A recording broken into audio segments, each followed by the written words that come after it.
Eric, I need to give you some feedback. Sure, Janelle. What is it? You are a general partner of a VC firm. Why are you working out of your garage and wearing sweatpants all day? You need to be more professional.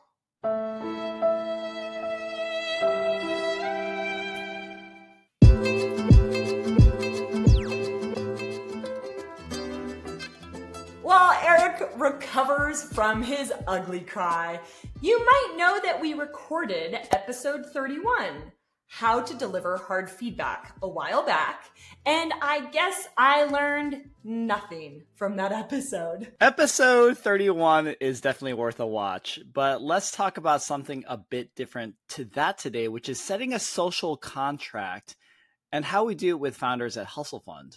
Think of a social contract as a shared understanding of how we engage and communicate with each other, which you set at the beginning of a relationship. This really can happen in all aspects of your life. How you will engage with your new employee, your investor, or even your life partner and friends. Janelle, as we were writing this episode, we talked about how in our early careers, we could have benefited from our first managers sharing a social contract with us. That's right.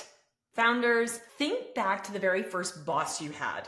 Did they tell you on day one what their communication style was, how to share feedback, how you will be measured in terms of performance? I think that very few get that experience, which is why I'd like to share our social contract to founders at Hustle Fund. So, Eric, this is literally what we say to our founders at the first meeting, right after we wire? That's right. So here goes, Janelle. Let's pretend that you are our newest founder. This is what I will say to you. Janelle, first of all, thank you so much for saying yes to Hustle Fund. We realize that picking any partner to be a part of your company journey isn't a trivial decision, and it means so much that you're giving our team this opportunity. To get things started in our relationship, I'd like to suggest a social contract for how we work together, and it has 3 parts. The first part is I commit to blunt honesty and direct feedback to you at all times. But assume it's coming from a good place in my heart, and vice versa. I don't want to dance around the topic we need to discuss, and if we assume good intent, we should just be direct as possible with each other. Second is whenever we meet, I will assume that things are going badly. And it's not because I think that you're a bad founder or running a bad business. I just remember that when I was a founder, running a startup felt terrible 95% of the time. It seems like the forest is on fire every day and you're standing there with a bucket of water trying to prioritize. Related to the first part of our social contract, I want to get into problem solving mode every time that we meet so that we can figure out together how to solve the most critical problems we have. And finally, this is the last part of our social contract, which is going to sound weird, but you have permission to lose all of our money. Sometimes you can do everything right, but it still won't work out, and that's okay. If we hold to the honesty and transparency in our social contract, just come back to us again, and maybe we can try it again. And if that doesn't work, that's okay. Just come back to us, and maybe we can try it again. Our journey is long together, and what I've learned over time is that a winner will eventually win. So, Janelle, what do you think? Yeah, okay. I'm really impressed.